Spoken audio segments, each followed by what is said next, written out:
ബാലൻ എന്നെ സംബന്ധിച്ച് ഭയങ്കരമായിട്ടുള്ള ഒരു ഒരു ഒരു നോവൽ എക്സ്പീരിയൻസ് ആണ്. ഇതുപോലത്തെ ഒരു സിനിമ മലയാളത്തിൽ ഞാൻ കണ്ടിട്ടില്ല.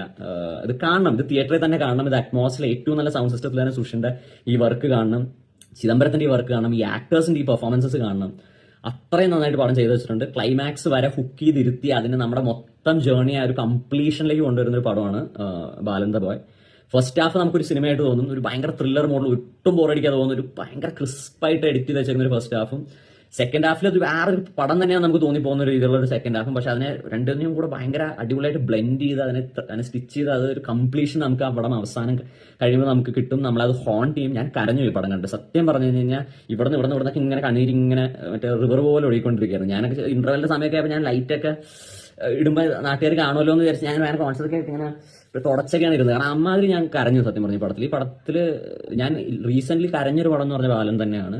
അതൊക്കെയാണ് എനിക്കൊരു ഒരു ഫുൾ ലെങ്ത് റിവ്യൂവിൽ പറയാനുള്ളത്. കാരണം ഞാൻ ഇതിനെക്കുറിച്ച് ഇൻസ്റ്റയിൽ ഒരു ഷോർട്ട് റിവ്യൂ ചെയ്തിരുന്നു, പക്ഷെ അതിലൊന്നും നമുക്ക് ഇത്രയും ഡീറ്റെയിൽ ആയിട്ട് നമുക്ക് ഈ സിനിമയെ കുറിച്ച് പറയാൻ പറ്റും. അതുകൊണ്ട് ഹ്യൂമൻ ഇമോഷൻസിനെ, നമ്മുടെ ഉള്ളിലുള്ള പേടികളെയും നമ്മുടെ ഉള്ളിലുള്ള ഫിയേഴ്സിനെയും നമ്മുടെ ഉള്ളിലുള്ള വിഷമങ്ങളെയൊക്കെ ഇങ്ങനെ പുറത്തേക്ക് കൊണ്ടുവന്ന ഒരു സിനിമയാണ് സത്യം പറഞ്ഞാൽ. അടുത്ത കാലത്തൊന്നും ഇത്രയും എനിക്ക് വർക്കായിട്ടുള്ള ഒരു സിനിമ ഇറങ്ങിയിട്ടില്ല. പക്ഷെ ഞാൻ മുൻപ് പറഞ്ഞാൽ ചിദംബരത്തിന്റെ സിനിമ ആയതുകൊണ്ടും അതിന്റെ ട്രെയിലർ ഞാൻ കുറെ ഇരുന്ന് ഡീകോഡ് ചെയ്യാൻ ശ്രമിച്ചതുകൊണ്ടും ഭയങ്കര അമിതമായിട്ടുള്ള എക്സ്പെക്ടേഷൻ കൊണ്ട് തിയേറ്ററിൽ പോയി ഇനി ട്വിസ്റ്റ് ഉണ്ടാവും, അവിടെ ടോൺ ഉണ്ടാവും, ത്രില്ലർ ആയിരിക്കും, ഭയങ്കര ഇൻവെസ്റ്റിഗേഷൻ മൂഡിലുള്ള പടമായിരിക്കും എന്നൊക്കെ പ്രതീക്ഷിച്ച് പോയതുകൊണ്ട് എനിക്ക് പറഞ്ഞ 100% സാധനം ഒരു 5% താഴത്തേക്ക് വന്നു. കാരണം ഇത് കുറെ കൂടെ ഒരു ഇമോഷണൽ ജേർണിയാണ്. കരയാൻ റെഡി ആയിട്ട് പോവുക, be ready to be wowed, be ready to be scared, be ready to let your emotions out. അവിടെ ആരും ജഡ്ജ് ചെയ്യാനില്ലാതെ ഇരുന്ന് അങ്ങോട്ട് കരയുകയും ചിരിക്കുകയും വിഷമിക്കുകയും പേടിക്കുകയൊക്കെ ചെയ്യാൻ പറ്റുന്ന ഒരു നല്ല സിനിമ. അതാണ് ബാലൻ ദ ബോയ്.